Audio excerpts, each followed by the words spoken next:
If you could call the roll. Lyons. Here. Committee members Wolf. Here. Hintermeister. Here. Hutchison. Here. Lovelace. Here. Grunbaum. Here. Thank you. Okay, report of the chair. We were just having a brief discussion before the meeting started that Coyote Valley Preservation, 937 acre property, $93 million. The City of San Jose, the Peninsula Open Space, and the Open Space Authority, the money's in escrow now, and it's really it's a tremendous wildlife corridor. It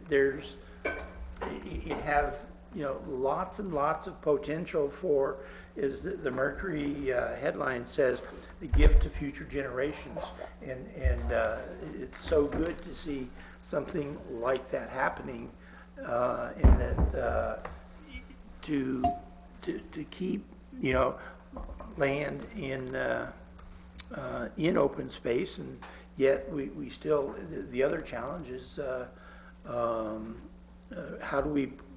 where do we provide jobs or make jobs available? But all in all, that's neat. And if anyone else has anything to say, why don't we start here with Jake? I don't. Okay. Nothing? Thank you. I do.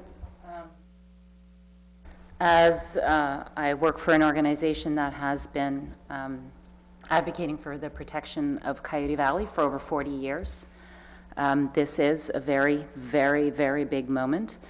To your point about jobs, it is something that in the coalition that we are with, we have addressed with the City of San Jose, with the council members.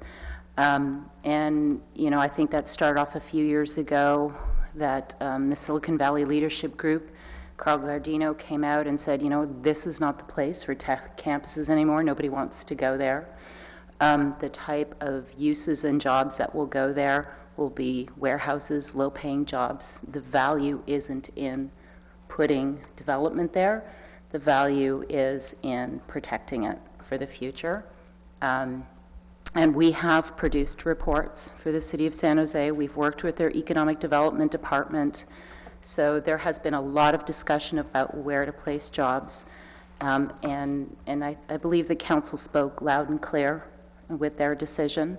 And I'd like to thank the many people who will go thankless because there are so numerous over the decades that have spoken up for the protection of Coyote Valley. So it is an incredibly important moment. And I think that for the residents of Morgan Hill, they should be very happy as well, because that means that plans like the Coyote Valley specific plan, which would have put over 50,000, over 25,000 homes, is not now at our door. So the old days of sprawl, I think the City of San Jose has spoken loud and clear why that doesn't work anymore. So it's it's a very important moment. And I think it's partly also an important moment for the habitat plan. And because there is, as we know, the opportunity for burrowing owls and tricolored blackbird, Swainson's hawk, and other animals. And not to mention, we are not cutting off now an important wildlife corridor and therefore having to deal with further endangerment of species in that area, but instead an enhancement and protection of them through this. So I think it's an all-around win. You're here. Jan? Yeah, I would just add that Mayor Ricardo is we're going to be building in downtown San Jose. That's where the jobs are going to be.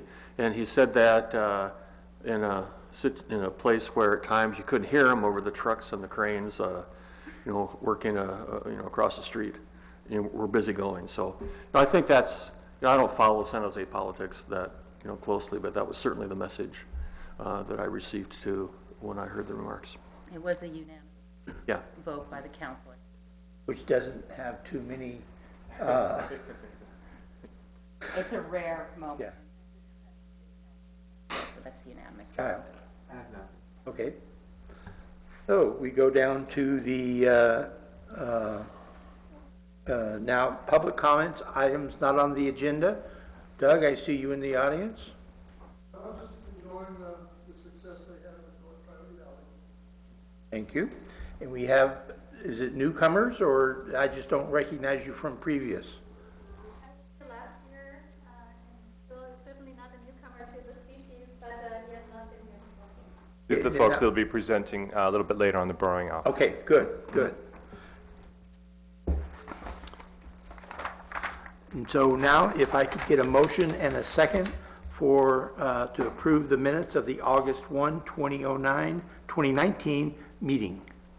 So moved. Second. Thank you. There's been a motion and a second. All those in favor, please say aye. Aye. Aye. No abstentions, no no's. Okay, so consider that passed unanimously. Gary, I think this is you. Revenue and budget expenditures, final report for 2018 and 2019. Sure, and I'll go through this pretty briefly, mainly because I don't like numbers too much. Sitting in for Ed Sullivan, he's out this week, or for the rest of this week and then all of next week at the National HCP Conference in West Virginia. So I kind of just run through a few of the numbers here. In our fiscal year 2018, 2019, we generated about $13 million for the Habitat Agency. 3.7 million of it came from direct land cover fees. Another $500,000 came from other fee sources, and about 8.8 million came from grants. So we had a big year for grants last year. The bulk of that 8.8 million was a single $8 million grant from Valley Water for the contribution toward land acquisition. And I'll talk about land acquisitions during the EO report, but that's where the bulk of that money went into. So in terms of the budget, we're a little shy of what we anticipated. There was a large project in Gilroy, second or third phase of Glen Loma, that we anticipated would be coming through last year, but looks like it's going to be pushed out until next year. And this is the typical problem you have with trying to anticipate revenues when they're tied to development, because development's tied to permitting and all sorts of political issues as well. So it's a gamble anytime we try to anticipate what the fees are going to be for the following year. But overall, not a bad year for us in terms of revenues. Well, Glen Loma is close to moving ahead with its fourth and final stage. I think you're correct. That's it. Does anyone have any questions about the budget at all? Yeah, just one small question. If I missed it being described, I apologize. With regards to the RGP fees, so that's split, the 10,000 is split between Morgan Hill and Gilroy? Is it 5,000 each? Is that how it is? Or is it all, like, it's just the way it's positioned? I just wanted I think it's just the way it's positioned. So earlier this year, our fees went up from about for their $5,000 single application fee to now it's just about $10,000. So those are probably the last two that paid the $5,000 fees separately, and from now on it'll be more than that. Oh, okay, all right. Thank you. Other? Go ahead. Yeah, I had a question about specifically the burrowing owl conservation strategy part. I guess my question is, I should know this, but are the burrowing owl fees, development fees, do they go into a separate pot of money that really is only used for burrowing owl? They do. It's a unique species in that regard. Most of our herp species, when people pay aquatic impact fees, they'll go generally toward whatever herp species we can benefit through restoration, but burrowing owl fees are set aside for burrowing owl, either land acquisition, conservation easements, or direct management and monitoring of habitat. So my real question is kind of leaping a little bit ahead, but maybe appropriate to ask it now. You know, as the definition of our occupied burrowing owl habitat kind of changes as numbers of burrowing owl changes, I think that then can directly impact the fees, and that there's less opportunity for development fees. And then I noticed that this year we actually spent more money on burrowing owls than we had budgeted, and I assume that's because we're busy adding tier 2 and tier 3 actions. So, Yeah. so it kind of looks a little bit strange because it seems like we're going to be wanting to spend more money as the source of that money kind of goes Right. the other direction. Diminishing returns for sure. Yeah, so is that going to wind up being a problem ultimately for us? That probably will become a problem. I mean, at some point, we won't have enough revenue to keep it going. I think at this point, and Phil and Sandra would probably agree with me, it's critical. Yeah. We have to do everything we can at this point to try to recover the species. The land that we have within the burrowing owl fee zone has shrunk consistently every year the plan has been in existence, and it's going to continue to shrink. So what that means is there's going to be less revenue coming in. Unless we can recover them in some sites and generate new fee areas, it doesn't look very good. It looks pretty bleak, to be honest with you. So your assessment's correct. You're going to see diminishing returns at a time when we really need to see a ramping up of revenue spent on trying to recover the species through captive rearing or relocation or whatever else is going on. It's just the state of events now. So, I mean, what kind of flexibility do we have then as an organization to kind of, make sure the burrowing owl conservation strategy gets funded in light of, those direct fees kind of potentially being Those are good down? discussions for us to have with our technical advisory committee. I don't have the answer for you, unfortunately. I think at some point, if the owls do blink out, we have to have a discussion about, are we still going to continue to provide coverage for them? When the last owl is here, if we ever get to that point, there will be a 3-year period where the fee zone remains intact in the hopes that the owls come back and start breeding again. But after that 3-year period, there's no more potential for any fees to be generated, and we'd have to find out if the plan, and I don't know the answer to this, but I don't know if the plan calls out for moving funding from other cost areas into burrowing owl. Right. Once we've exhausted that. Okay. Yeah, I think that's just something maybe that we want to follow up on at our next meeting to kind of just understand a little bit better, maybe, whether there's, a path forward that, When the fees run out? yeah. Yeah. Well, or just, something we can do before that, or is there other discretionary sources of funding, or, I don't know, just to explore how to make sure that we are going to have funding to continue the work with the possibility of the fees, continuing to decline as well. Yeah. Because of just the loss of population. Yeah, grant funding can only do so much because there's going to have to be an in-kind match, and if we don't have it, we don't have the revenue to even come up with an in-kind match. That's going to be pretty challenging. I think this next 2 years, 1 to 2 years, is probably extremely critical for the species. And I'm sure we'll discuss it more later in the meeting. Do you know if Simonson Laboratories still operates down here? I don't know about Simonson Laboratories. They grow, raise animals and such for medical research? Oh. Still there? Yeah, and that might be a great source for the dead mice, because there seems to be better luck when we're feeding them the mice than That's not. true. They do better on mammals than they do on reptiles, I'm pretty sure. Yeah. Glad that statement was correct. I have one question. The Coyote Ridge Open Space Preserve, the reconstruction of the ponds is scheduled in August of this year. Did that occur? That did occur. I was going to provide that Okay. and update Okay, in the great. report as well. Thanks, Jan. And so do we need a motion to accept the report, or do we had discussion and move on to the next item? I think it's informational only, so yeah, no need for action.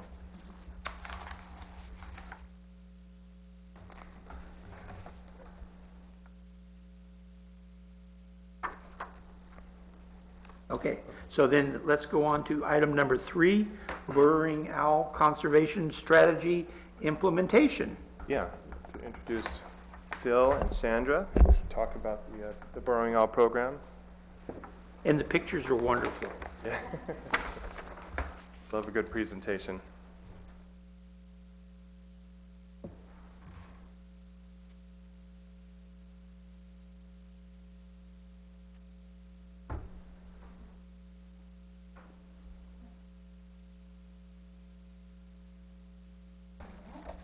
There you go. Okay, my name is Philip Higgins. I've been studying burrowing owls for the last 14 years. I started off doing my thesis on burrowing owls, and I'm actually a biologist for the city of Mountain View, a shoreline park, and I've been working with Sandra for the past 10 or 12 years. This is Sandra. Yeah, I was here last year as well. I also did my master's on burrowing owls, and I've been studying the species for about 10 years. We're just going to give an update on some of the work we've been conducting over the past year. We'll give an update on the surveys we've been conducting at the breeding locations and also some wintering locations, an update on some of the research projects that we're presently doing and some that we propose to do in the next year or two. So we surveyed all the key nesting areas, and unfortunately we're only down to 4 locations in the area. There's Shoreline Park, there's San Jose Airport. Unfortunately, San Jose Airport doesn't permit us to do any surveys on their property, so we're relying on the Department of Agriculture to provide that information. They're not always following the same protocols that we're following. And we're doing Moffett Airfield, the Water Pollution Control Plant in Alviso, and Don Errol's National Wildlife Refuge in Fremont. Would you like us to hold questions to the ending? It's up to you. I don't mind. Just because you said, so you're relying on the Department of Agriculture at the airport, and Yes. they don't have the same protocols as you do. So could you tell me what are the key issues around their protocols versus yours that would make a difference? We're doing primarily just burrowing owls. We have very strict protocols doing it.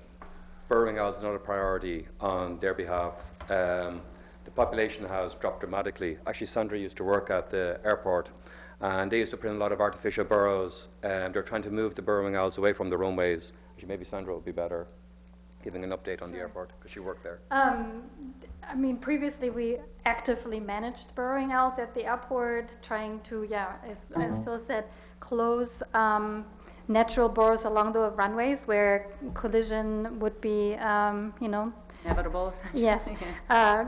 So we moved the owls away from the runways towards the taxiways or the end of the runways where collision is not a problem, and had great success. And while the population was increasing, the aircraft collision with burrowing owls did not increase. So we clearly showed that burrowing owls can exist on airports without That kind of conflict, I right, guess? Yeah. thank you.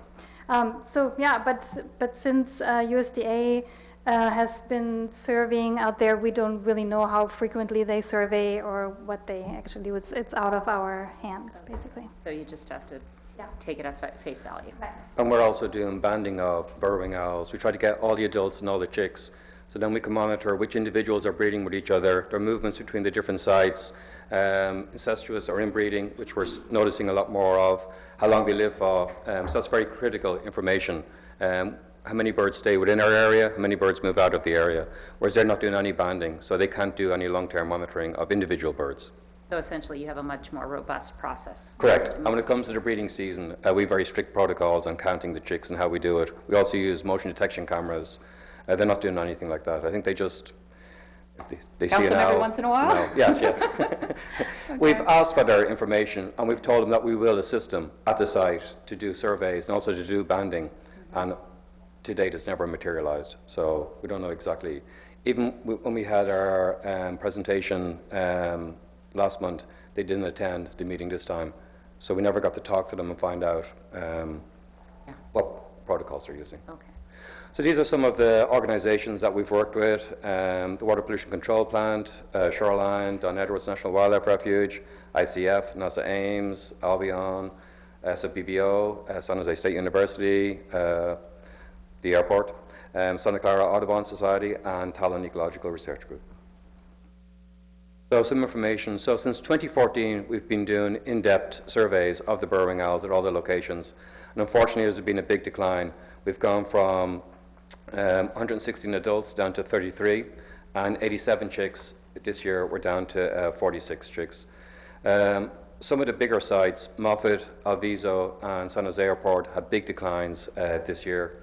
Shoreline staying somewhat the same, and unfortunately this year at Don Edwards, for the first time ever, we had no breeding owls. We did have a pair of owls early in the season, and they disappeared around April, and historically they had 60 burrowing owls at that site. Yeah, so what's up with Don Edwards? You would think that that would be your prime spot for that. There is a lot of development.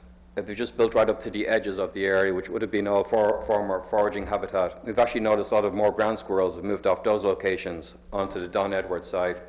It is a vernal pool area, so there are a lot of flooded areas in the rainy season. Another issue we've been noticing there is in the rainy season, the cattle often move to the upper areas into berms. They're doing some damage to ground squirrel burrows, which may impact burrowing owls. And we're not 100% sure about the prey base out there. They are doing grazing year-round.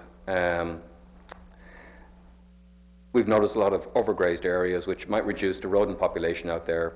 So we did try to do supplemental feeding this year at that location, but unfortunately there was no owls. We fed them for about 2 weeks and then they disappeared. So if they come back this year, we done a survey last month and we counted 5 owls out there. So they're probably migratory owls coming from up north. But they're not banded, so we don't know for sure yet. Are there any feral cats? Yes, loads of feral cats. So they actually have the Department of Agriculture doing trapping out there. So there are some feeding stations close by some of the buildings. And they're also catching a lot of raccoons and skunks out there as well. And we have that feral cat problem at most of the locations as well.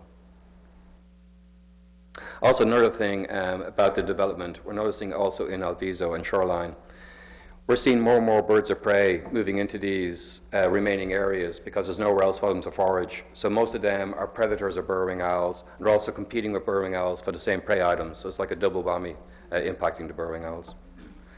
Here's just some results of the pairs and number of chicks this year. So at the airport, they had 2 pairs and 11 chicks.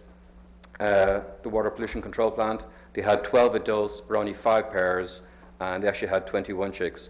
What's really surprising is the population at the water pollution control plant, when we start monitoring it in 2014, was only 2 adults. So the population did increase. This year we had late rains, so all the artificial burrows and natural ground squirrel burrows, which had been used by burrowing owls over the past 5 years, they were all flooded out in the prime breeding season. So those owls moved into upland areas. And typically, owls, when they lay a second clutch of eggs, it's much smaller than the first clutch. So that might have impacted the breeding season out there. And not only did you lose prime nesting areas, you also lost prime foraging areas. Vast areas were actually flooded out. That entire area is 13 feet below sea level. Quick question. Later in the report, you talk about drones, and I'm just wondering, does anyone know if there are restrictions that could be placed on drones because, a near endangered species? The only place I know of drones is as Sunnyvale Baylands Park. Were you talking specifically about Warm Springs for drones? You mentioned it for Shoreline? Yeah, Shoreline, we've banned drones out there. So the only place that they do, I don't know if they officially fly the drones, but they do permit them to do it. The drones have landed in the burrowing owl areas. They put up fencing, they just knock down the fences to retrieve the drones. So it is a concern because I know along Coyote Creek about 2 years ago, an aircraft, remote control aircraft, collided with a raptor and killed that bird as well. So it is a concern. I'm just wondering if there's a way to ask the municipality that, could they explore that as an option? Yeah, we can talk to the city. We have a partnership with the city at the regional water facility in Alviso, and so we could certainly talk to them about getting that kind of a drone-free zone out there. One big problem we had earlier this year was 4th of July. People that live around the outskirts of regional water facility are firing fireworks. These are young chicks. The chicks are young at that time, and it's just mayhem for them out there, and so it'll cause them to scatter, and that was a problem. So I tried to get a hold of the city and see if they could make patrols, and they said it's about impossible to get more staff time to patrol specific areas on 4th of July. They're just essentially reacting to everything that's going on that night, and they can't do specific patrols for areas like that. So aside from having one of us out there overnight and shooing people away, there's not much we can do about that, unfortunately. I mean, Audubon did run into this several years ago with fireworks at a heron colony at Los Gatos Creek or that area. And if I remember right, I mean, they did get volunteers to go out and just, not, doing law enforcement, but just doing public relations. Yeah. So, that, on 4th of July, that might be something worth looking into. I can look into it. I know we had some concerns about altercations with people. The homes around Regional Water Facility, they would set up municipal grade fireworks that they were launching over into the water facility. Yeah. So it's a big family event, whole blocks full of people that are shooting them off at one time. And I think we'll try to talk to the city a little bit earlier this year and see if there's some help. Because there might be a combination of just like education beforehand, at least just to, sensitize folks in the area to. And we have had issues with the fence being broken, possibly to get into like the fireworks off in the middle of the field. Because it always happens around that time period. Mm-hmm. So Shoreline, we only had one pair this year with 6 chicks. Don Edwards, like I mentioned, first time ever. We only had 3 adults at the start of the season. One was a pair, but unfortunately they moved off-site. And then Moffat Airfield had 12 adults, 5 pairs, where only 1 pair actually reproduced, which is very concerning considering last year he had 100% breeding success, which is the highest in 20 years. And then we found no owls outside of those breeding areas, unfortunately. That last big rain affected? Yes, so first it did flood burrows out, then it also delayed mowing because we couldn't get tractors into all those sites. The ground was so saturated, and then you're also impacting the prey base as well. And then later on in the season, we had a big infestation of stinkwort in a lot of these areas, which is a big problem as well.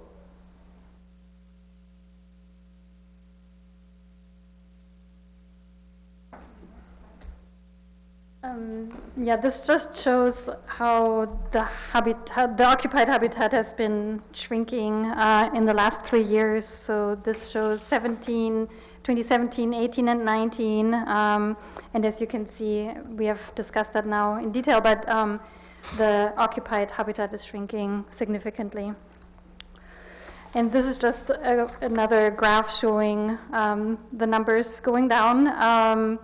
There are some data gaps, so the total, the orange graph is a little deceiving just because some of the sites haven't been surveyed all years, just to point that out, but otherwise the trend is clear, it's going down. This is the overview for the survey areas for this year, and we will cover each area in detail. As Phil had mentioned, we surveyed the 5 main sites, which is Shoreline, Moffat, the bufferlands at the Regional Wastewater Facility, and Warm Springs. And in addition, we also did the Sunnyvale Baylands and the landfill in this area. Here, we just surveyed the San Jose Airport. In this area further south, it was Coyote Valley Open Space Preserve. And then all the way in the south, we only did the Nature Conservancy Gonzales Farm. We didn't survey many areas like we have in the previous years, just because we have found the same year after year that we have not found any owls outside the main areas. So we didn't survey too many sites, which doesn't mean we will not in the future, but it didn't seem valid to just survey them year after year and find the same results. So then we've kind of, and this may be too tough a wording, but we've kind of given up on the owls in those areas then. Not given up really, but when we surveyed the last few years, we just found that there were no ground squirrels, for example, which means there are no burrows for the owls, and the vegetation management was lacking in some areas, and so we didn't find that it was worth going back. Again, we will hopefully check in several years again, but to do that every year, it's maybe not valid. And we had mentioned the fee areas because occupied habitat over the last 3 years has been declining, so do then the fee areas. And you just see along the south shore of the bay and then all the way along the southern border with San Benito, we have the fee areas now. Study updates, we will touch on banding, call broadcast surveys, inducing wintering owls to remain and to breed, genealogy, supplemental feeding, and overwintering juveniles and then releasing them. Deborah Crumjack has been banding the burrowing owls year after year, and she banded 1 additional male this year and 28 juveniles. And she resighted or recaptured 8 females, 8 males, and 9 first-year adults. Banding again helps to see who's who and who's breeding with whom and who survives and who moves where. So the banding effort is really important to keep up with. We had 1 incestuous pair at Alviso where a female owl bred with her male offspring, and that definitely seems to be contributing to the decline of the species, that there are just so few owls now that there's a lot of inbreeding. Last year I reported that we had been given a report of a breeding pair of burrowing owls just south of the Santa Clara border in San Benito, and we followed up on that area. We couldn't get to the pair that was reported because it was on private land, but we did find another breeding pair and 1 single male, and so we thought it would be valid to see what the population is really like just south of the Santa Clara border, to see if we could entice some of those birds onto protected land in Santa Clara County.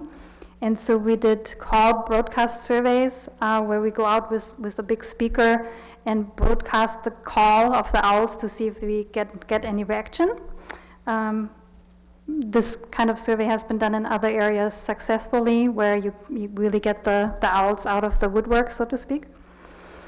We did this at 37 survey stations along the Santa Clara San Benito line.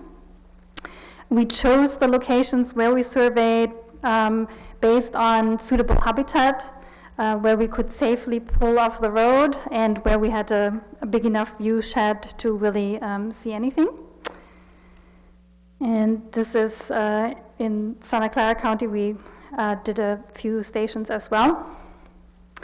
Initially, we had hoped that we would get access to private land, and we actually sent out 74 letters to private landowners to see if we could get access to survey on foot, which would be much more productive. Of the 74 letters, we got 2 replies. One woman saying that she discs her land and there's probably no burrow for the owls available. And another person was saying that they were developing the land soon anyways, and he didn't really want any surveys to be conducted. I'm not surprised with your lack of response in San Benito County at all. We tried. Yes, no, thank you for trying. Yeah, sure. The 2 red dots down south are the 2 pairs that we saw, or the 2 locations where we saw owls last year. And during our survey this year, we also found 2 pairs with 5 juveniles, and marked up in blue and yellow are the areas that we were hoping to maybe be able to entice the birds to move into. The results of the survey overall, again, we had 2 pairs One pair had 5 young. We did survey hay fields, grazed pastures, agricultural fields, grasslands, and 2 airfields. The grazed pastures were ideal for burrowing owls with a short vegetation. On the other hand, the hay fields were all fairly recently mowed, and we assume that it was fairly unsuitable beforehand because the vegetation just grows very tall between February and June, and so not really suitable for burrowing owls. As in other areas throughout Santa Clara County, really, we found that a lot of sites did not have any ground squirrels. 16 of the sites had no ground squirrels at all. 14 had maybe 1 or 2. We found very few. And then 7 sites had maybe between 10 and 20 ground squirrels, and only 2 that had sufficient ground squirrels on site. So the combination of no ground squirrels and fairly high vegetation just means that the habitat is not really suitable, even though it might look good in a satellite image. And we also found a lot of ground squirrel bait stations. I mentioned that we've been doing burrowing owl banding for the past several years, and it gives us good information on which individuals are breeding with each other. So we have been seeing more and more inbreeding at all the locations. So we have 20 years of data for Moffett and Shoreline. So this, Deborah created a genealogy chart for just one individual chick that was born this year at Moffett. So on the left-hand side of the chart is a chick that was born this year. So if you look at the far right-hand side, those pink boxes, they're the same female, and the green is the same male. So they produced 2 offspring for the first generation. Then the second generation, cousins got together and started reproducing. So they produced an offspring which mated. If you look at the box on the bottom, you can see the orange box, that's the same female. So she actually mated with her male offspring, and the offspring of that one got together with the 2 cousins to reproduce. So we're seeing this more and more at all the sites. Burrowing owls only live for about 5 years, and chicks have a 70% mortality rate in their first year. So they will breed in their first year. So at Shoreline, we've seen it 3 years in a row, where you had, it always seems to be a female and her male offspring, but it's becoming more and more common at all of these sites, especially with these small populations. We don't know what the long-term impact is of inbreeding, but we've seen it at some other locations like Mission College, where the population became extirpated. So we're trying to monitor that at the moment and see if we can see a trend. Offsprings together will produce young, which can produce fertile offspring, but we don't know in the long term what impact that will have. So inducing burrowing owls to remain and breed, we finished that project. It was just a pilot study. So our resident breeding population is declining, but we are getting an increase in wintering owls coming from Canada, Washington State, and Oregon. So we looked at 2 locations, one up in the Diablo Range, where we put in artificial burrows. We were going to do feeding at that location, supplemental feeding, to see if we could encourage the wintering owls to remain on site. Studies have shown that even migratory species, including owls, if they are fed, there is a tendency maybe for them to stay and remain and breed. There is ground squirrel burrows up at Sierra Vista, this wintering location up in the Diablo Range, but due to the terrain, it was very difficult to get up there and access in the winter and feed them on a regular basis. So we put motion detection cameras, and this is photographs of the owls that we found at the location in wintertime. The other location we chose that had wintering owls was also a breeding location, Shoreline. So we did do supplemental feeding at that location to see if the owls would remain. One owl did remain at Shoreline for about 2 to 3 months into the breeding season. It actually left Shoreline and went over to Moffett Airfield and paired up with a female, stayed there for about 2 weeks, and then left. We don't know where it went to. At Sierra Vista, we had no owls remain in the breeding season, but we did get some cool photographs at the artificial burrows. So you can see a bobcat and a skunk. Then the supplemental feeding study. We've been monitoring the Moffat and Shoreline populations for 20 years. And over those 20 years, we noticed that only about 50% of the pairs were reproducing. And those pairs were only producing, on average, about 3 chicks. And because you have a 70% mortality rate in their first year, only 1 chick is surviving out of each pair that does reproduce. So you always assumed it was related to diet. So we conducted a pellet analysis of their diet. We collected 3,092 pellets, and we found that 98% of the diet was invertebrates, and the number 1 species was earwigs. So owls can potentially have 12 eggs, and you only catch 1 prey item at a time. So if you have 10 to 12 chicks, and you're bringing back 1 little small earwig to feed 12 chicks, most of them are going to die. So we knew that quality prey was a limiting factor. So in 2017, we decided to do a supplemental feeding study. So we didn't want to feed all the owls because we wanted to compare the fed nests to the unfed nests. Unfortunately, our sample size in our 4 locations is very, very small. So in 2017, we only fed the owls at Shoreline and Moffat, and we compared those fed nests to Warm Springs and to Alviso. We done it again in 2018. So 2018, the results were very, very good. At Moffat, all 5 pairs reproduced, which was the first time in 20 years we had a 100% breeding success rate. At Shoreline, there was only 2 pairs, but those 2 pairs actually produced 14 chicks, which is the most chicks in the past 7 years. 1 pair actually had 8 chicks, which was the highest number of chicks for any pair at Shoreline for the last 20 years. We completed that study this year, and this year we tried to include Warm Springs. Unfortunately, there was no pairs there for the duration of the breeding season. And at Alviso, we had planned only to feed half the pairs, but because there were so few pairs, we decided to feed all of them. So it's very difficult to compare fed nests to unfed nests. But overall, there was significantly more chicks born of fed nests compared to unfed nests. Another problem we had was our project was delayed 1 year because of permits from the California Department of Fish and Wildlife. We had planned on starting in 2016 when we had a lot more owls out there. The department delayed our study while they decided whether we needed a scientific collecting permit.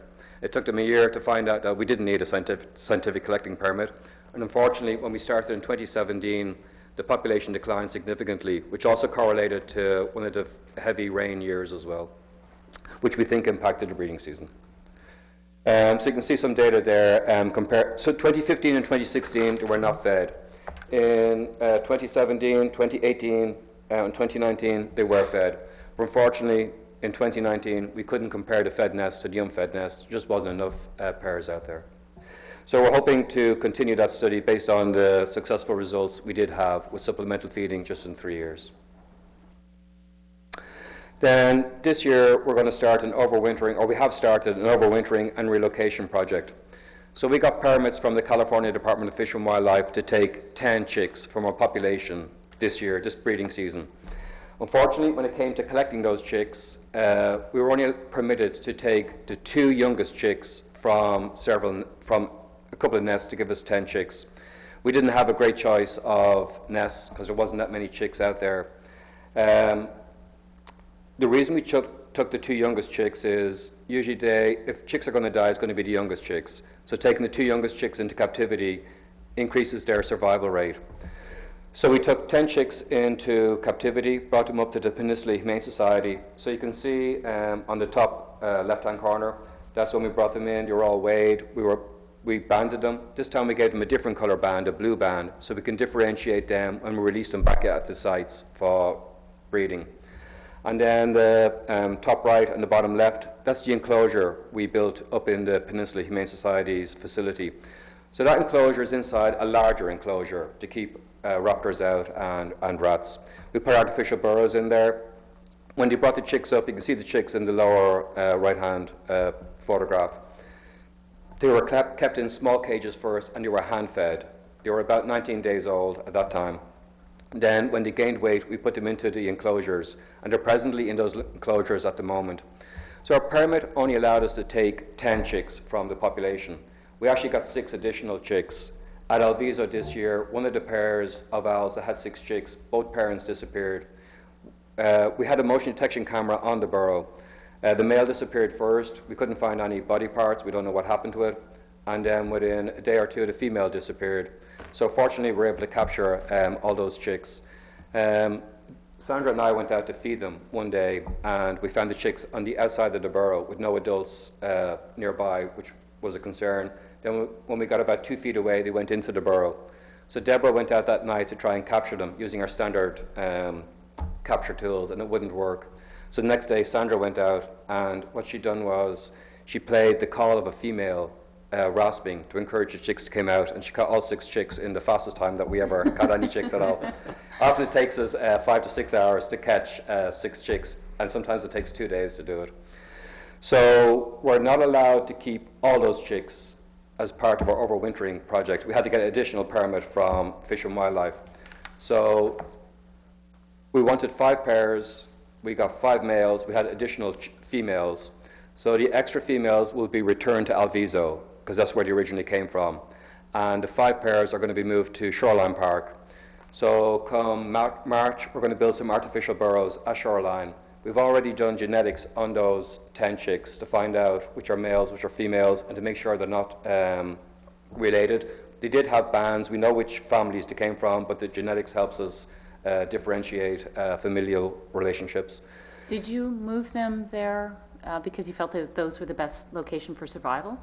Yes, so even though it's a rehabilitation centre, it's mostly for cats and dogs. Up on the rooftop, they do have a section for wildlife, and they do have trained... No, I wasn't talking about the Peninsula Humane. I was talking about when you moved them to Shoreline and... Well, they haven't been moved to Shoreline. They will be moved next breeding season to Okay, Shoreline. all right, So they're okay, still at the sorry. Peninsula Humane Society at the moment. Okay, but you're choosing those locations to move them to when you do? Yes. Because you feel that's their best chance?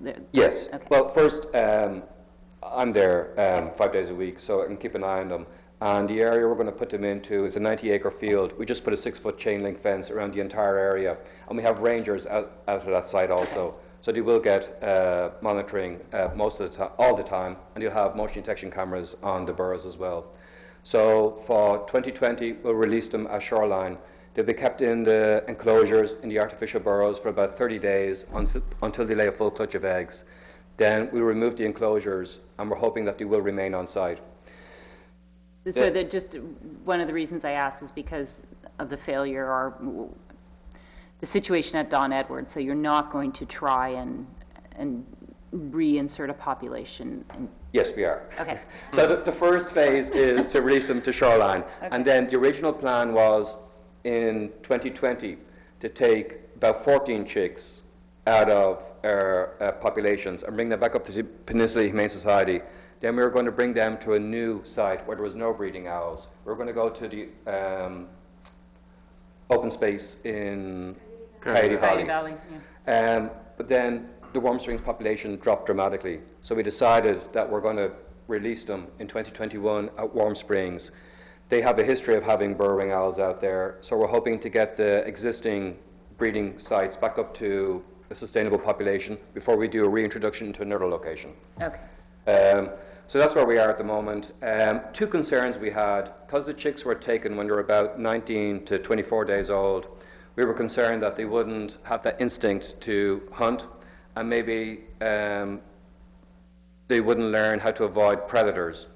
So they're fed dead mice at the Peninsula Humane Society, and we fed them crickets and mealworms on a couple of occasions, and they had the natural instinct to actually hunt those species. We actually saw one of the owls mantling. It jumped onto the cricket, put its wings over it, saying, "It's mine, mine, mine." Then we were concerned that they wouldn't recognize the warning call of a burrowing owl, also the warning call of a ground squirrel, and the call of a predatory bird like a red-tailed hawk.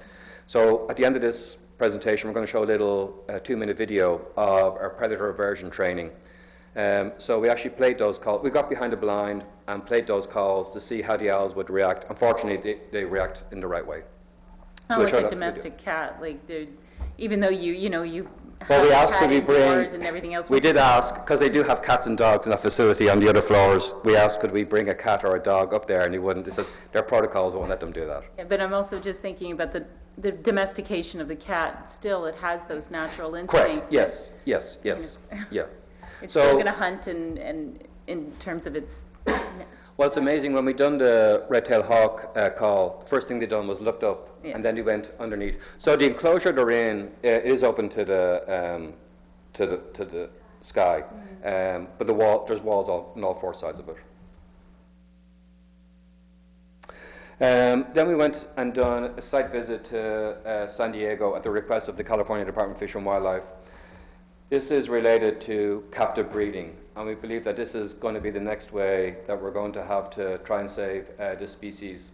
They are doing a captive breeding program down there, and they've been very, very successful. Just with 2 pairs, they can get at least 12 chicks each time. So that might be a good way to supplement the existing populations. The Peninsula Humane Society has a limitation of how many chicks they can overwinter, but with captive breeding, it gives us an additional advantage on bringing new individuals into the population. So that has been done at other locations, San Diego and also British Columbia.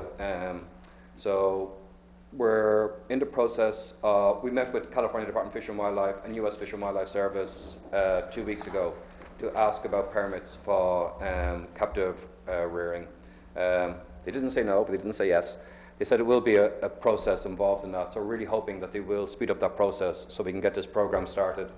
And the reason we visited San Diego is because the California Department of Fish and Wildlife is working on this project. We were hoping that if we learned from them, we'll speed up our permitting process. So this is an example of the release site down in San Diego where they've relocated burrowing owls. So they're actually relocating adult burrowing owls. The problem with that is burrowing owls have they're site tenacious and have burrow fidelity. And it actually happened about 10 years ago. 10 owls were taken from Mission College and relocated out to Coyote Valley. They put enclosures on them. When they removed the enclosures, I don't know what time period it was, 3 of those owls returned to Mission College straight away. After 3 years, there was no owls left in Coyote Valley from those 10 owls that were removed from Mission College. So we're hoping that if we do relocation with chicks, they'll lose that tenacious capability. So there's our captive breeding facility in the San Diego Wildlife Park.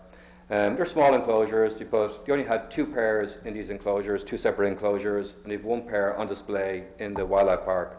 On the bottom right-hand corner, they have cameras monitoring the individuals all the time.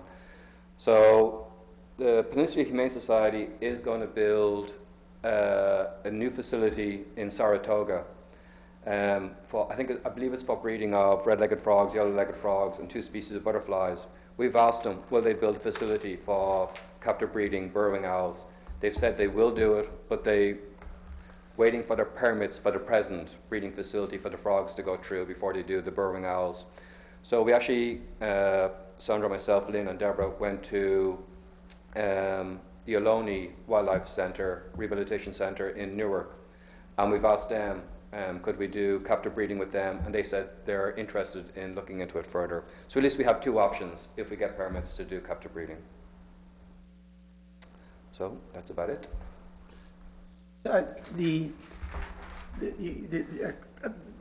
We've heard a couple of maybe good news tactics to take to change, but can we cast the net further? Because it seems as though we're fighting a losing battle. Yes. And so let's try something still more. Well, we're really hoping that this overwintering project has 2 purposes. First, it's reducing juvenile mortality rates, and then it's reestablishing populations, whether at an existing breeding site or hopefully in the future to a new breeding site. We're hoping that's going to be successful. This 2020 will be the first time we've done that, and that in conjunction with the captive breeding, we're hoping that we can increase the population from 2 different ways, saving chicks. We've asked Fish and Wildlife, can we take more than 2 chicks from each nest? Instead of taking just 2 chicks, maybe we just leave 2 chicks with the adults and take all the other chicks in the family. So that will reduce mortality rates, because we are seeing high mortality rates with all these sites with the chicks. So we're hoping that through the overwintering and also captive breeding, that's the best way to go. Questions, other one? Hey, Phil. Hello. A comment and a quick question or two. So my thoughts with the fireworks and the water pollution control plant, maybe there's a way to talk to the city about allowing those people in Alviso, and I actually know a few of them who participate in that fireworks show on 4th of July, to maybe host their annual fireworks on a different holiday and kind of have the city play a role in that or help them, ease the apprehension about doing it. I know there's, they put guards out and they're looking for cops and they're on the alert. Maybe if the city of San Jose said, hey, listen, if you guys want to do this on New Year's Eve instead of the 4th of July, it would be a better time, or is there a better time? That's one possibility. And you actually just do it on the road, right at the edge of the water pollution control plant. If you moved over the other side of Alviso, you'd be away from the owls. Right, and so maybe the city could sort of help them out some way. If you got the city to partner and kind of give them permission to do something somewhere else instead of doing it illegally. Yes. Maybe that would help. Well, no matter where it goes, it's going to be illegal. And Right. It's a tremendous liability. The city's never going to, I don't imagine. Yeah, they wouldn't have to necessarily condone it, but they could maybe just agree to look the other way somewhere Well, else. and on July 4, they're going to be incredibly busy Right. anywhere they choose. And then the other thing is, so I know that you're focusing on areas where there are currently owls existing, but are you developing any areas where it would be a good, and I know you are, but like where are the areas that are good possible locations for owls that don't have pairs, but you might want to introduce? Well, we had planned on doing a reintroduction to the Coyote Valley Open Space Preserve area. It's limited there because of the size. You can't have a big population of owls. They're not going to go into the upland areas. They're going to go into the flat areas. So there is land outside of, beyond that area. I think maybe with the new acquisition in Coyote Valley that you just mentioned at the start there, that's all flat ground. And there's a lot of wintering owls. There's owls on Tulare Hill, Coyote Ridge, Laguna Avenue. So it's kind of central to all those wintering areas. Maybe that might be a good location to do a reintroduction there based on the size of it and adjacent to wintering owls. Seems like focusing on these areas that are doomed to fail. Yes, yeah. Obviously the airport. I remember seeing the owl population at Mission College when I worked out there 10 or 15 years ago, and it was almost hysterical that there was this owl habitat in the roundabout as you entered Mission College. In the, so, okay, thank you. Other? Yeah, I know he said that, asking about the survey, where you're focusing on, I think, these 4 areas, and there are a lot of others that we're not looking at because of, you mentioned a bunch of reasons. But are there any of those sites that if you had more personnel or time or, volunteers or whatever, that might be worth looking at? Or is it really the case that you really looked at every one of those and it's just not worth the trouble? It's always nice to have a lot of eyes on the ground. eBird, actually, we check eBird frequently because the public, just inputs their sightings. And during our survey, we did hit some of those sites where they had reported owls on eBird. And again, I mean, if Audubon has eyes on the ground, it's always helpful, and we always ask for public sightings to be reported to us, just because we would love to know about it. Yeah. I mean, just from the point of view of full disclosure, like I'm the board chair of the San Francisco Bay Bird Observatory, but I volunteer for Audubon as well. And if we're really get into a situation where, we're in a situation where this is really getting critical. Maybe Audubon, SFABO, no other local Audubon societies, could work a little bit harder to get additional volunteers, because it's always fun to go out and survey something. Yes, yeah. No, I mean that's what a lot of birders are doing anyway. It's kind of surveying sites. And they're such a charismatic and visible species during the breeding season that we do believe that we would get reports of any additional outs. But again, yes, we would appreciate the help for sure.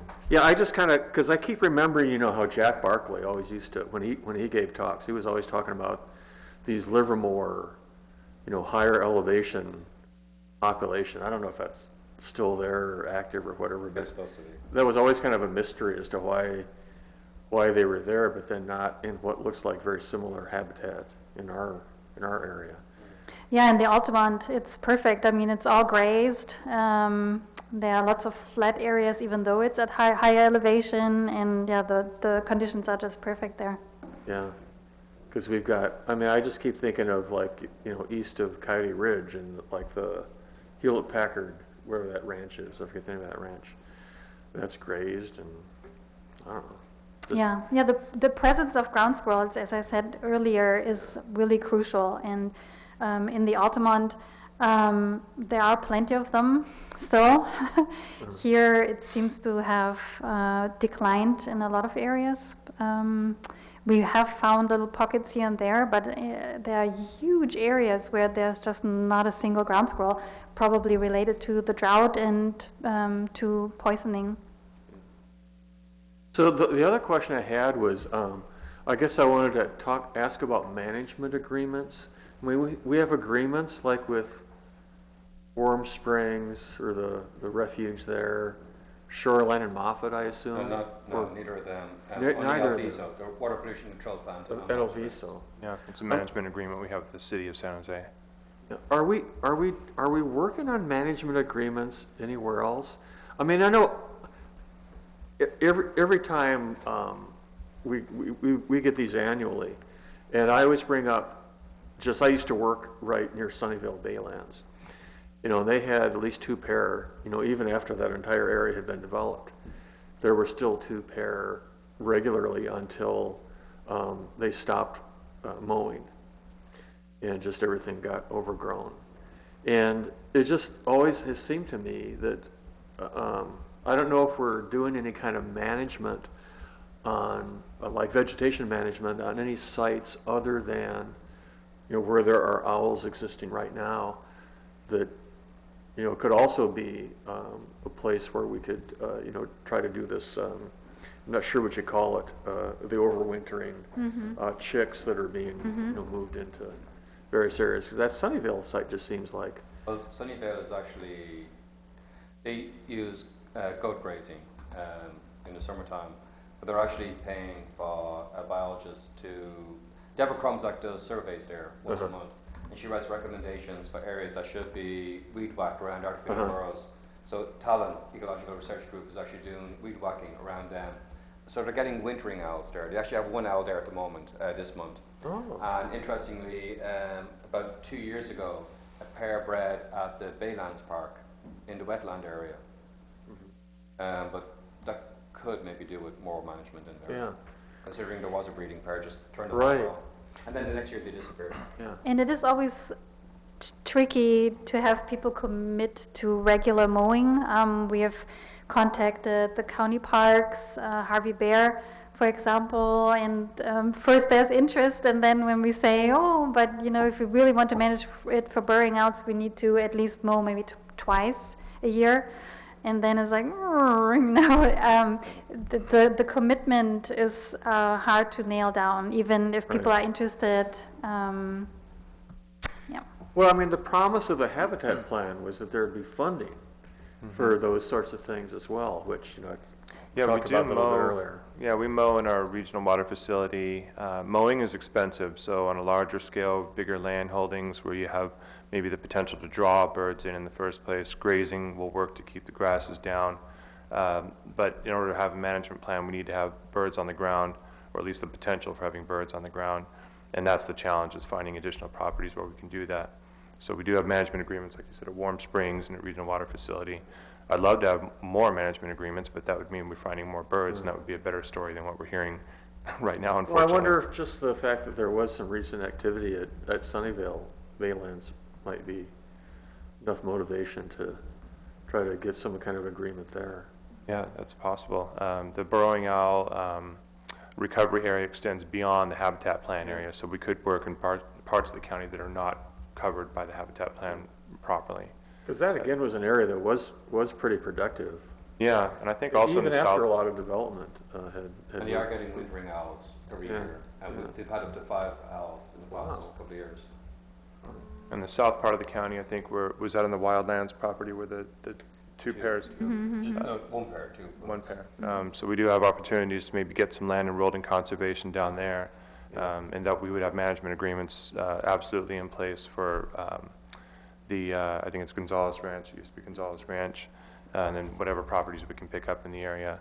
It doesn't work too well with a lot of agriculture because disking is problematic, but grazing is a great fit. So in the foothills around some of the parts of the South County, that'd be a great spot to look for. But I think it might be worth having, our burrow and owl experts kind of look at some of these other areas probably in that area where, at least in that, the larger area, there are still owls, to get their opinion on whether there are locations like Sunnyvale or someplace else that could potentially be incorporated into kind of our bigger strategy. Is the Tilton Ranch still a working cattle ranch? It is, yeah. So There's potential there for sure, and I'll talk about Tilton in a few minutes here. Okay. But we've got lots of opportunities to pick up land that would be suitable. It's just let's see something happen here. Let's get them populating, repopulating. Any more questions? Thank you very much. Oh, the video? He's got one little Oh, yeah, video. let's- Oh, yes. Oh, the video. Everyone The perked up best at that. Yeah.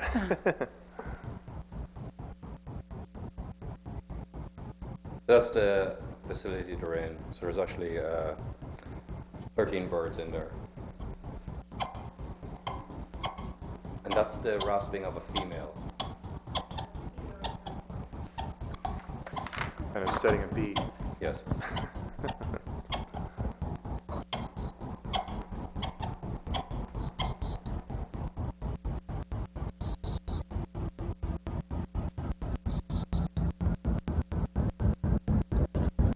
Don't know what that background noise is.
That was the warning call.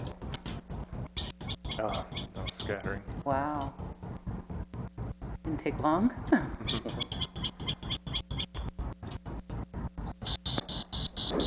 have a lot of earwigs if you're gonna do that. You can come to my house anytime.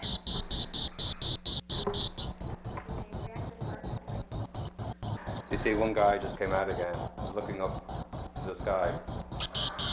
Goes back in again.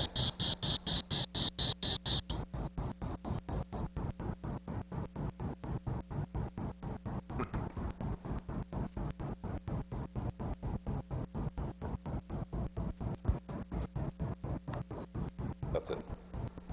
So we've done that twice already, and when they're going to be put out a shoreline, we'll do it a third time when they're in their hacking aviaries at the site as well. Have you done the same thing with, ground squirrel alarm Yes, calls? Yeah. So we believe it's instinctual at this stage now that because they were very young when they were taken. That was our big concern, that they wouldn't recognize the warning calls of their own species, ground squirrels, and even birds of prey. Yeah. So they seem to react very positively, Yeah, well, which we're happy about. Does anyone do ground squirrel surveys? Yes. So Sandra has, all the sites we've been to, we've done ground squirrel surveys, and at Shoreline we're actually doing relocation of squirrels. We take them off the golf course and move them over to non-irrigated areas to increase, because Shoreline is a closed landfill, so you do a lot of cap repairs as the trash decomposes. So after you do a cap repair, you destroy all the ground squirrel burrows. So we put in artificial burrows after a cap repair, live trap the squirrels on the golf course, and relocate them over to the artificial burrows to expand the populations. So they'll also use the artificial burrows as well as the owls.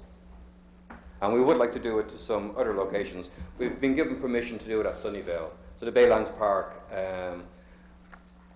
we may take some out of the playing fields and move them over to the artificial burrows, which have been there a couple of years. So. Thank you again. Okay, thank you very Yeah, much. thanks very much. Thank you, Sandra. Thank you, Phil. Okay, Jerry, it's you/Ed. Yes, I'm channeling Ed right now.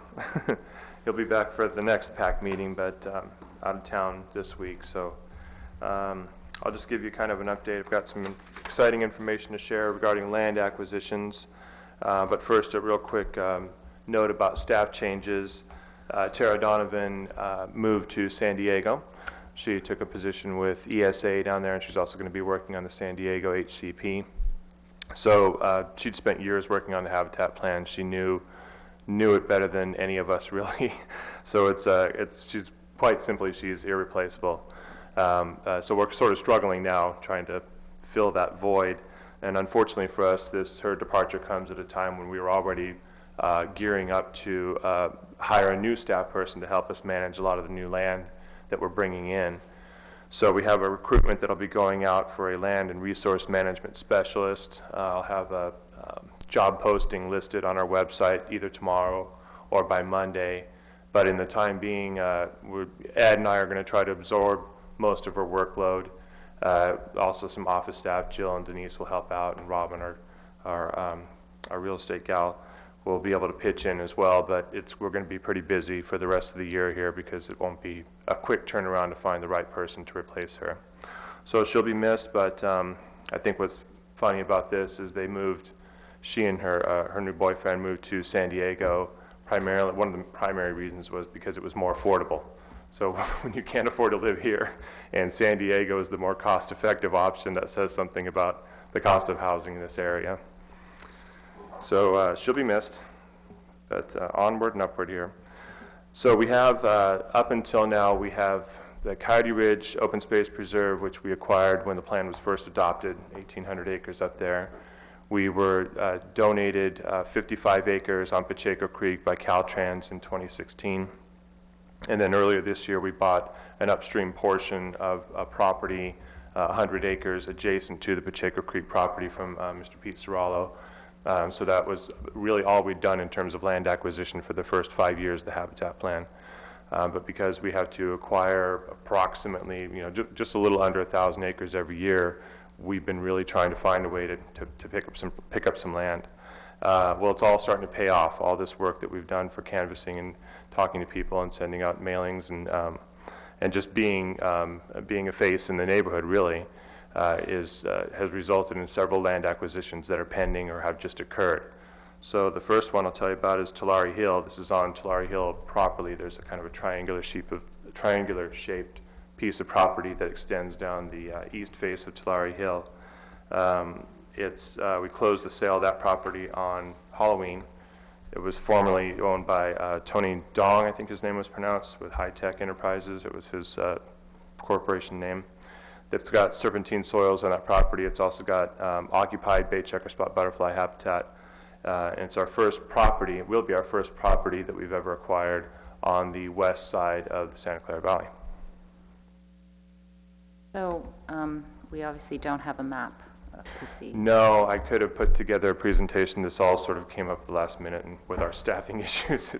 Yeah, understood, appreciate Yeah, I it. think what I can do next time, at the next PAC meeting, it would be a good idea just to have a map that shows all the different properties Yeah, at that one would be spot. very helpful, thank you. Make a note of that. The second property that we're working on, and so that's the only one that we've actually closed on. All the rest of these are pending land deals. The second one is Baird Ranch. You mentioned Tilton Ranch earlier. Walton Baird Ranch is adjacent to Tilton. It's owned by some of the same family members. That property, it looks like we'll be closing about the end of November on that one.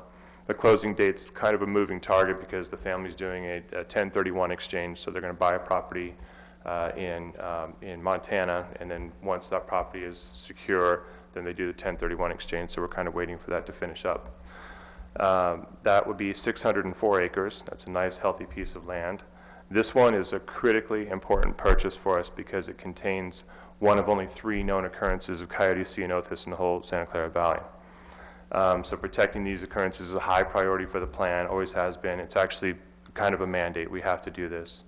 And it will allow Valley Water to proceed with their Anderson Dam reconstruction project because Anderson Dam will be resulting in take of Coyote ceanothus, and that's one of the species that we have a no-take permit for. So we have to have them protected ahead of time before the work can begin, which is why the $8 million grant from Valley Water is largely contributing to the acquisition of this property. $6.5 million of it is going to this one. There's a time constraint on getting that dam work done. Yeah, they've started talking about the reconstruction of the dam is going to take a little bit longer. The dewatering event is going to take a little bit longer than they originally anticipated. And that means that it slips just a little bit outside of habitat plan coverage, which could be a big problem for them. The habitat plan does allow for some additional mitigation to take place outside the habitat plan as long as they're working with the wildlife agencies. So if the dewatering does take a little bit longer, the project could still move forward, but they've got some design issues they need to work out before we can start construction on it, and it'll take a few years to get it built. I think the total dewatering is anticipated to be three and a half years, something like that. So it's a big project. Okay, so if I'm understanding you clearly, sorry. That's okay. So because of the shift, like I knew there was issues. I saw that on the water district, one of the agendas recently. So if they have to shift the project a little bit in terms of the geography. Oh, not the geography, I'm sorry, just the time. Just timeline. Yeah, the time shift, right. Okay. The period of time they would need to dewater would last longer than what we anticipated in the habitat plan. Okay. So the plan had a cap 2.5 years, I think 3.5 years for Anderson. So let me correct that, 3.5 years was the limit, and it would be longer than that. It would be more like 4 years or perhaps even longer than that they would have to have the dewatering in place. Okay. So the time limit, that's the only issue that they have to be concerned with in terms of securing coverage from the habitat plan. And that's a funding too. So would they Yeah, it have does to? affect funding. So I'm sorry, I'm not clear. So would they have to, because of this timeline that they have to meet with the habitat plan, would they have to then do further mitigation? They would do, if they do exceed the timeline, they would have to provide additional mitigation beyond payment of fees to the habitat plan. And so that would involve Section 7 consultation with the wildlife agencies, and I don't know exactly what the mitigation would look like. They may in turn come back and say, mitigate through the habitat plan. Maybe there's a way that they can do that, or they may have to mitigate outside somewhere else. So that discussions are beginning, or just now beginning, because I think it's their board of consultants somehow didn't like the plan. Yes. and made them come up with something different. So Yeah, they're really struggling with. it was an 11th hour change, and it's really affected their ability to kind of plan and budget for the project. But the good news is if we do acquire this property in the meantime, they'll have their Coyote ceanothus coverage in place, and that's not going to be something that stops the project.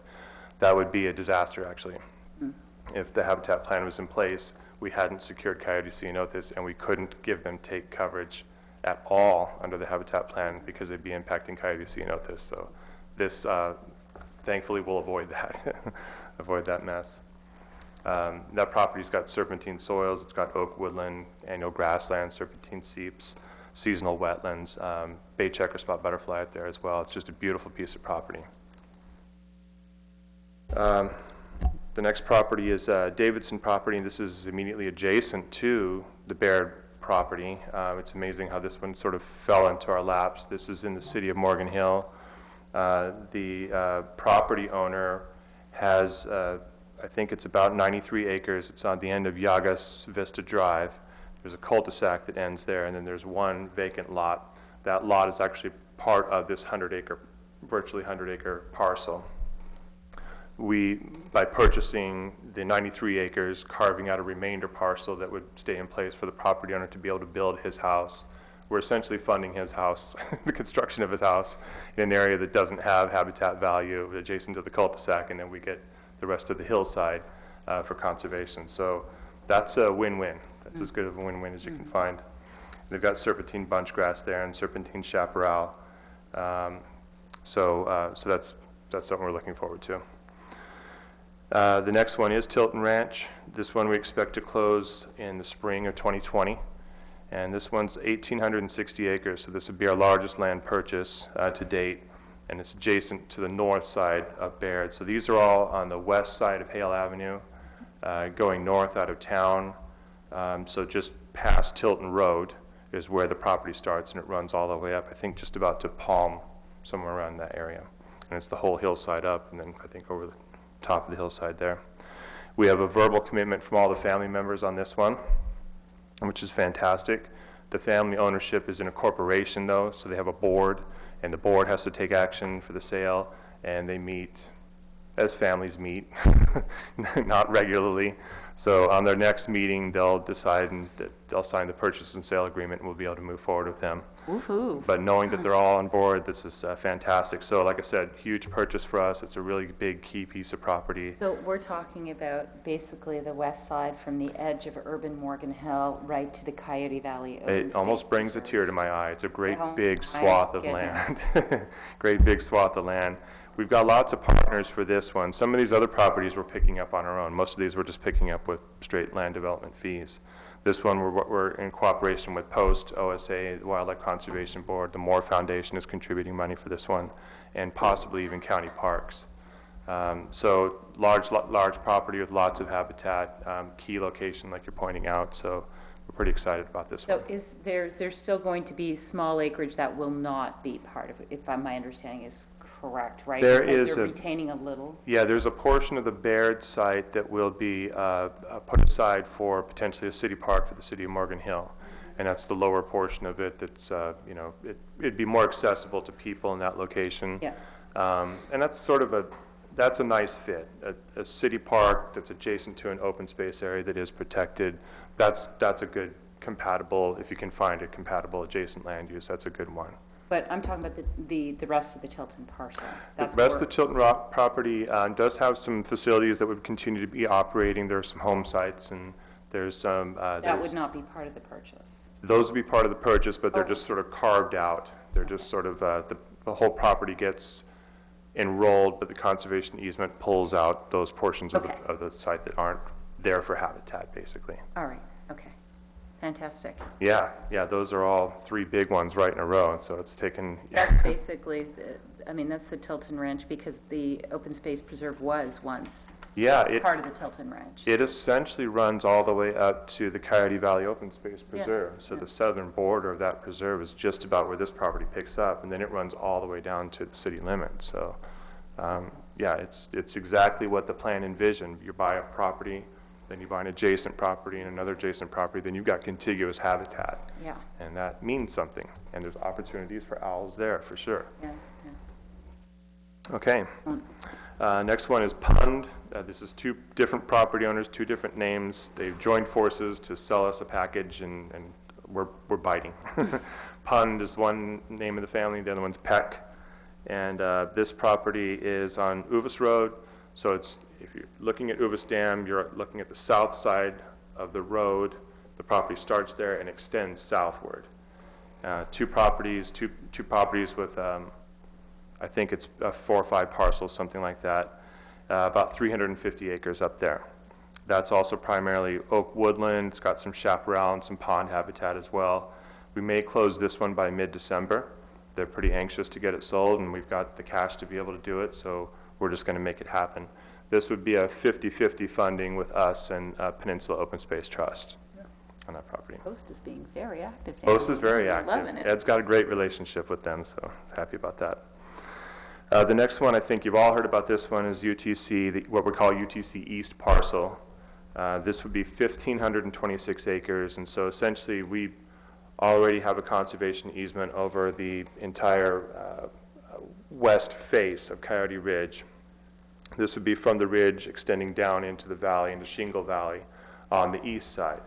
And it's a beautiful valley out there. You're looking over the former UTC operations, so you see some facility that's left over from that, but the landscape is gorgeous up there. We have a clean Phase 1 environmental site assessment. So I know that was a concern, you know, they're doing remediation on UTC. Where you dig your hole. Yeah, well, the site assessment did the entire 1,500 acres that we're purchasing. The portions of the properties that we're buying would be, and I'll get into whether we're buying it or not, it's all the uphill portions. So where the water contamination, soils contamination occurred, that's all down there on the lower portions of the floor, on the valley floor and then the lower part of the foothill there. They'll be doing remediation there for longer than any of us will be alive. New York. Right.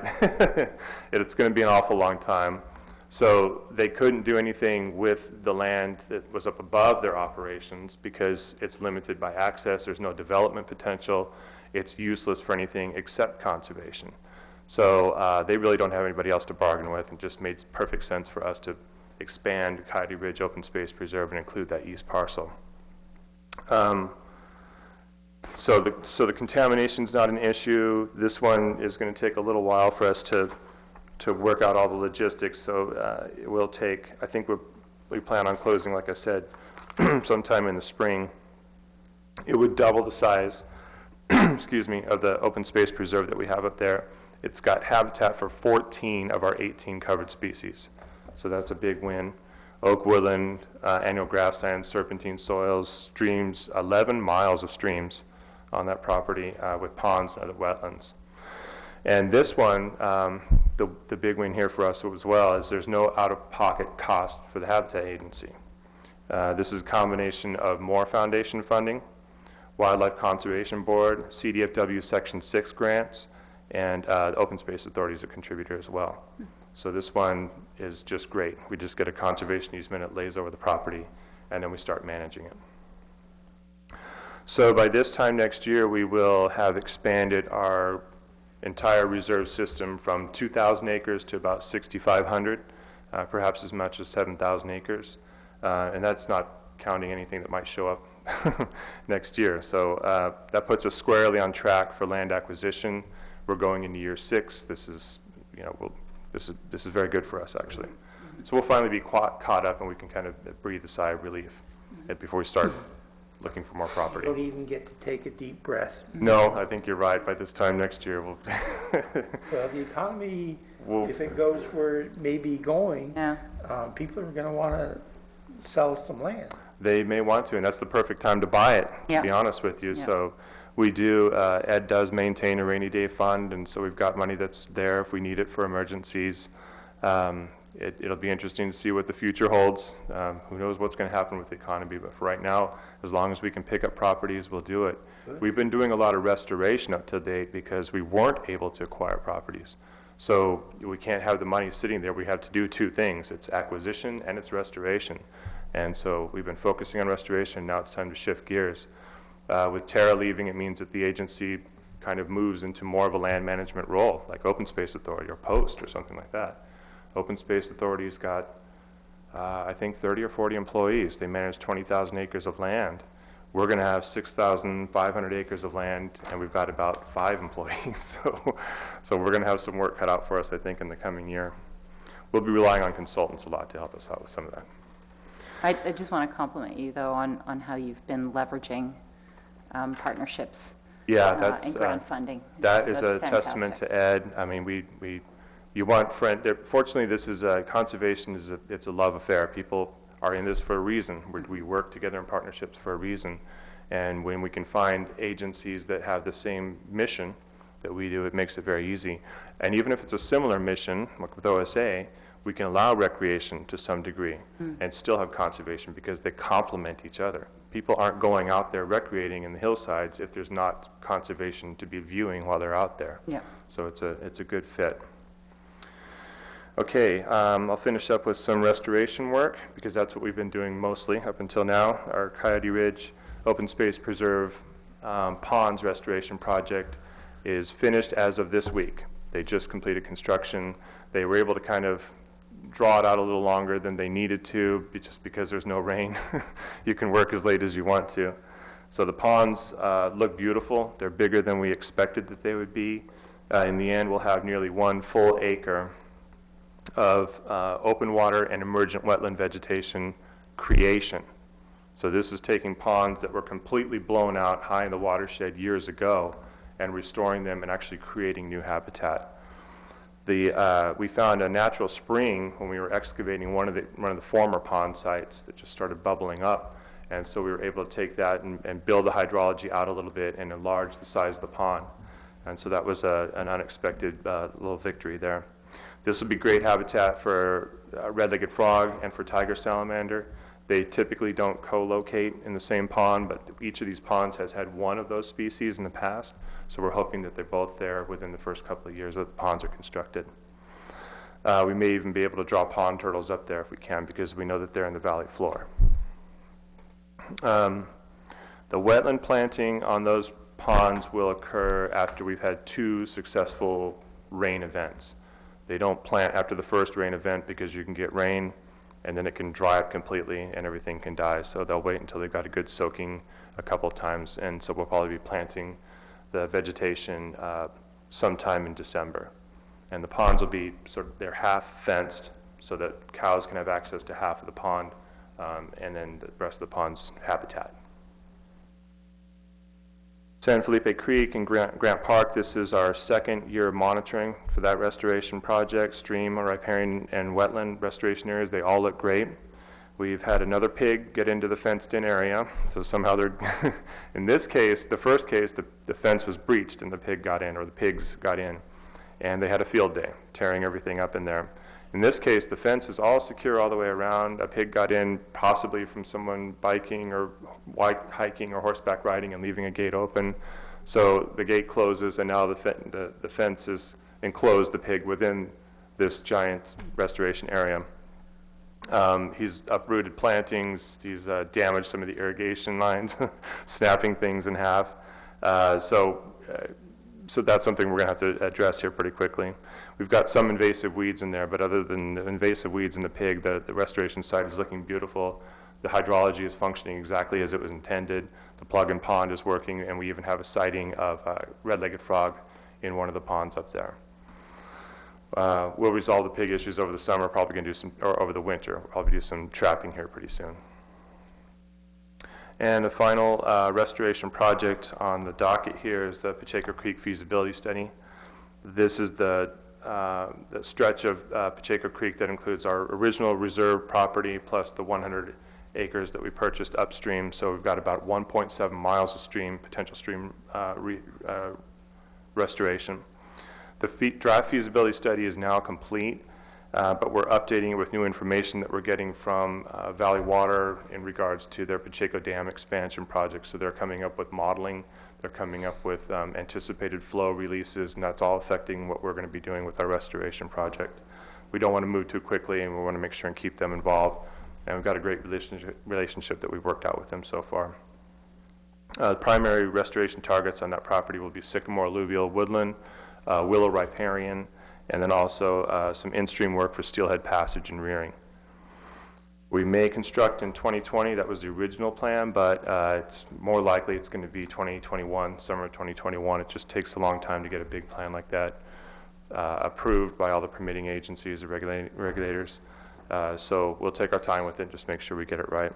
But our plan is not contingent upon the reservoir expansion. It would not be, no. The reservoir expansion, I did attend a meeting earlier this week with Valley Water and all the regulators talking specifically about the hydrology. they would release a perennial flow from the new reservoir at about 10 cubic feet per second. And that's to allow kind of saturation of the groundwater and to allow passage and rearing for steelhead. They'll have some pulse flows in the spring and the winter, I think of up to about 20 cubic feet per second to kind of, to allow out migration of fish and then allow some in migration as well of adults. And our only concern is whether or not that's going to conflict with the inundation that we need in the alluvial floodplain for Sycamore. So if we don't have high enough flows, that could be problematic. But I went there specifically, drove all the way to Fairfield, to speak the piece about that they need to look at, when they're analyzing the effects of this dam construction or enlargement, they need to be looking at more than just steelhead. You have to take into account all the other habitat types that are downstream. So we want to make sure that they don't do something that would impact a potentially $1 million restoration project negatively down the line. They may not have a willing seller. They may, oh, for the dam? Yeah. Yeah, they, The reservoir. yeah, I'm not sure about Not that. talking about that, but No, they're not talking about that. I know they have problems with the neighboring property owner, the kind of the surrounding property owner, giving them limited access to the property, and he's the one that sort of swooped in and picked up the property. We had an offer on the table for El Toro.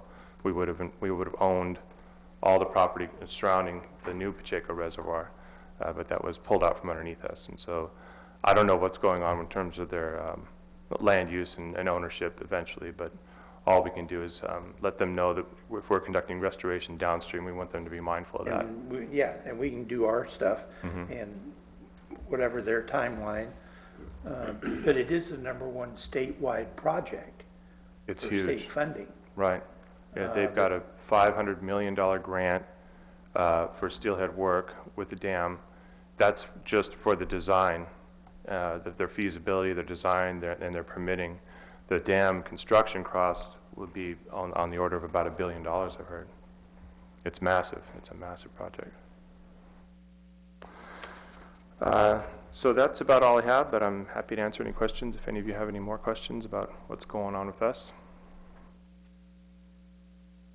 Going once, going twice.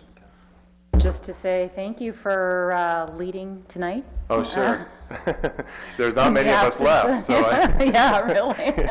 you didn't really have much of a choice here. Thank you anyway. Yeah, thank you, everyone. All right, good. So we'll adjourn. And I have the minutes from last meeting signed. Thank you all for coming. Thanks, everyone. Thank you.